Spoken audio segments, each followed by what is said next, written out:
Конечно, после 2 години на протести, штрајкови, блокади на патишта и улици, владата до собранието го достави предлог законот за претворање на побарувањето на државата по основ на јавни давачки во траен влог во прилепски еврокомпозит.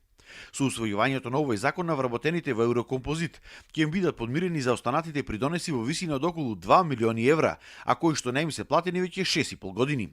Но сепак останува нејасно што ќе се случува со неисплатените околу 20 на плати, неисплатеното К15 и отпремнината за оние кои што заминаа како технолошки вишок. Ако се најди сериозен стратешки инвеститор кој што со своите пари при купувањето на фирмата, тогаш ќе може да очекуваме да работниците се обештетат во другите сфери, односно кај платите и кај надоместоците кои што исто така не му се исплатени во целост.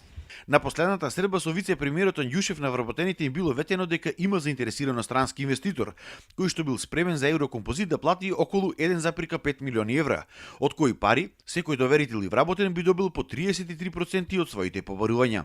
Па после од тој инвеститор ние отпремнините и за останатите плати да ги добијаме. Се кога ќе види тоа, колку време ќе оди? Се работи за 33% од сите побарувања што ги имаме, да не ги исплати инвеститорот. Ама не би калкулирал со цифри затоа што не знаеме и дали постои тој инвеститор. Еврокомпозитовци се надеваат дека законот за придонесите ќе помине за брзо време во собранието и дека конечно ќе се најде решение и за фабриката, која што е 100% државна сопственост и која што засега воопшто не функционира.